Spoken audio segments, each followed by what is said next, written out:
রাধে কৃষ্ণ বন্ধুরা, কেমন আছেন আপনারা? আশা করি সবাই ভালো আছেন। আজকে আবার একটা নতুন ভিডিও নিয়ে হাজির হয়ে গেছি। ভিডিওটি শেষ অবধি দেখার অনুরোধ রইল। আজকের গল্প রবীন্দ্রনাথ ঠাকুরের ১লা নম্বর। গল্পটি ৫টি পর্বে পাঠ করব। আজ প্রথম পর্ব। আমি তামাকটা পর্যন্ত খাইনি। আমার এক অপ্রভেদী নেশা আছে, তারই আওতায় অন্য সকল নেশা একেবারে শিকড় পর্যন্ত শুকিয়ে মরে গেছে। সে আমার বই পড়ার নেশা। আমার জীবনের মন্ত্রটা ছিল এই: যাবজ্জীবেত নাইবা জীবেত ঋণং কৃতা বহিং পঠেত। যাদের বেড়াবার শখ বেশি অথচ পাথের অভাব, তারা যেমন করে টাইম টেবিল পড়ে, অল্প বয়সে আর্থিক অসদ্ভাবের দিনে আমি তেমনি করে বইয়ের ক্যাটালগ পড়তুম। আমার দাদার এক খুড়শ্বশুর বাংলা বই বেরোবা মাত্র নির্বিচারে কিনতেন, এবং তার প্রধান অহংকার এই যে সে বইয়ের একখানাও তার আজ পর্যন্ত খোয়া যায়নি। বোধহয় বাংলাদেশে এমন সৌভাগ্য আর কারো ঘটে না। কারণ ধন বলো, আয়ু বলো, অন্য মনস্ক ব্যক্তির ছাতা বলো, সংসারে যত কিছু স্মরণশীল পদার্থ আছে, বাংলা বই হচ্ছে সকলের চেয়ে সেরা। এর থেকে বোঝা যাবে দাদার খুড়শ্বশুরের বইয়ের আলমারির চাবি দাদার খুড়শাশুড়ির পক্ষেও দুর্লভ ছিল। দিন যথা রাজেন্দ্র সঙ্গমে। আমি যখন ছেলেবেলায় দাদার সঙ্গে তার শ্বশুরবাড়ি যেতুম, ওই রুদ্ধদ্বার আলমারিগুলোর দিকে তাকিয়ে সময় কাটিয়েছি, তখন আমার চক্ষুর জিভে জল এসেছে। এই বললেই যথেষ্ট হবে, ছেলেবেলা থেকেই এত অসম্ভব রকম বেশি পড়েছি যে পাশ করতে পারিনি। যতখানি কম পড়া পাশ করার পক্ষে অত্যাবশ্যক, তার সময় আমার ছিল না। আমি ফেল করা ছেলে বলে আমার একটা মস্ত সুবিধে এই যে বিশ্ববিদ্যালয় ঘড়ায় বিদ্যার তোলা জলে আমার স্নান নয়, স্রোতের জলে অবগাহনী আমার অভ্যাস। আজকাল আমার কাছে অনেক বিয়ে এমএ এসে থাকে। তারা যতই আধুনিক হোক, আজও তারা ভিক্টোরীয় যুগে নজরবন্দি হয়ে বসে আছে। তাদের বিদ্যার জগৎ টলেমির পৃথিবীর মতো 18-19 শতাব্দীর সঙ্গে একেবারে যেন স্ক্রু দিয়ে আঁটা। বাংলাদেশে ছাত্রের দল পুত্র পৌত্রাদিক্রমে তাকেই যেন চিরকাল প্রদক্ষিণ করতে থাকবে। তাদের মানুষ রথযাত্রার গাড়িখানা বহু কষ্টে মিল বেনথাম পেরিয়ে কার্লাইন রাস্কিনে এসে কাত হয়ে পড়েছে। মাস্টার মশাইয়ের পুলির বেড়ার বাইরে তারা সাহস করে হাওয়া খেতে বেরোয় না।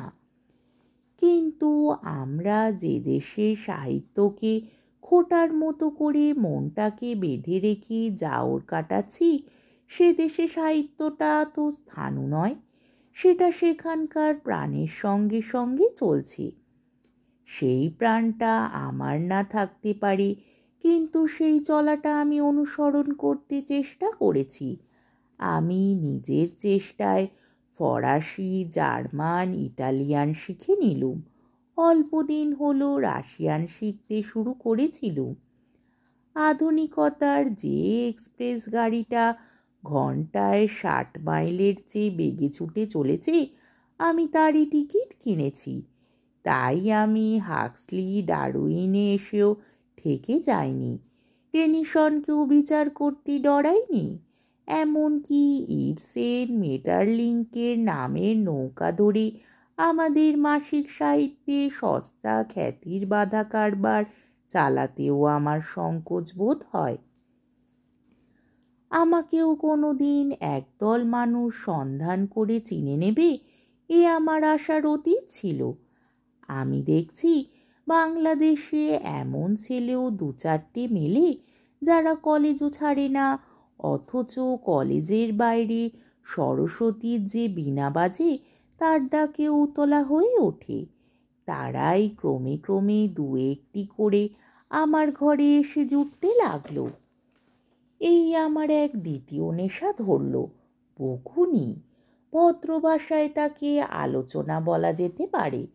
দেশের চারিদিকে সাময়িক ও অসাময়িক সাহিত্যে যে সমস্ত কথাবার্তা শুনি তা একদিকে এত কাঁচা, অন্যদিকে এত পুরনো যে মাঝে মাঝে তার হাঁপ ধরানো ভ্যাপসা গুমুরটাকে উদার চিন্তার খোলা হাওয়ায় কাটিয়ে দিতে ইচ্ছে করে।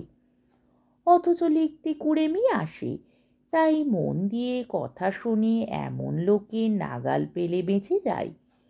দল আমার বাড়তে লাগলো। আমি থাকতুম আমাদের গলির 2 নম্বর বাড়িতে।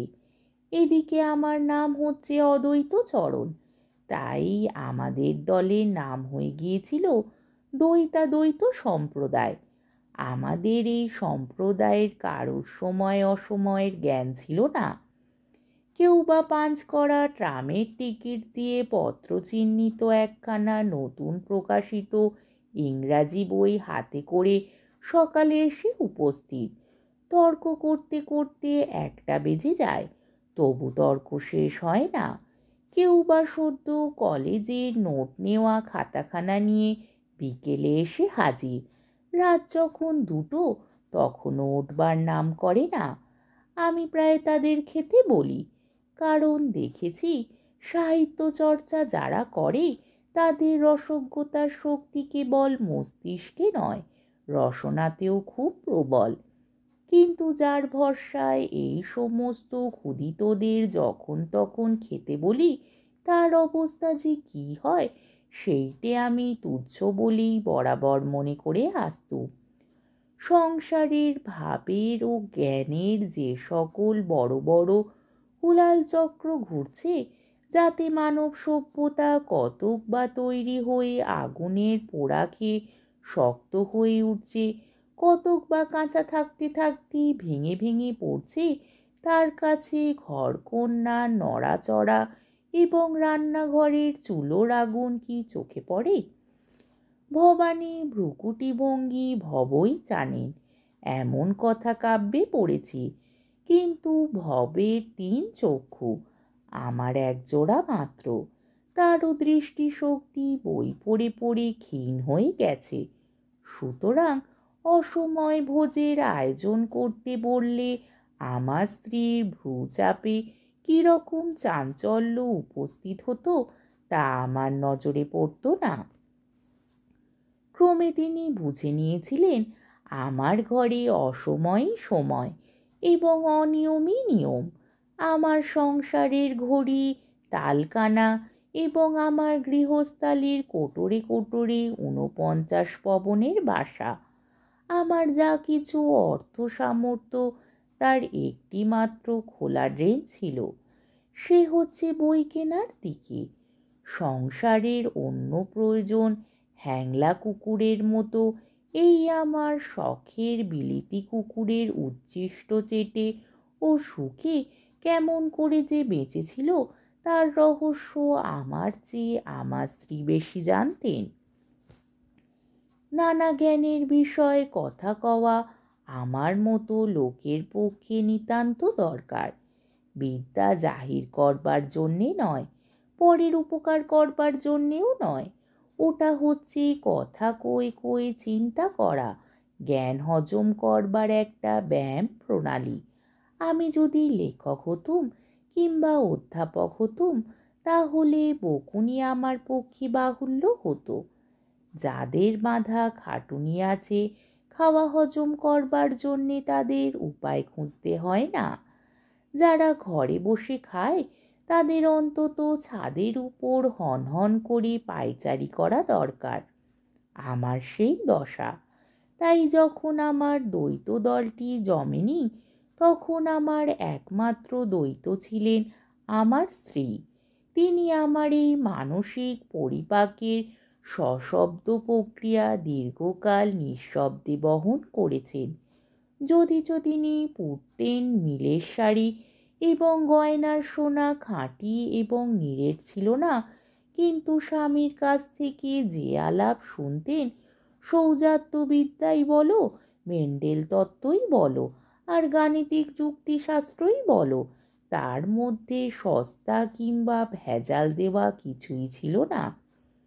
আমার দল বৃদ্ধির পর হতে এই আলাপ থেকে তিনি বঞ্চিত হয়েছিলেন, কিন্তু সেজন্য তার কোনো নালিশ কোনোদিন শুনিনি। আজকের পর্বটি এইখানেই শেষ হলো।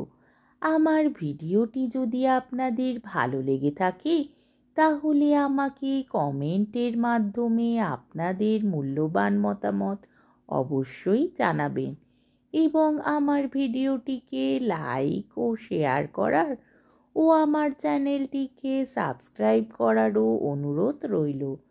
তাহলে আজকের ভিডিওটা এই অবধি।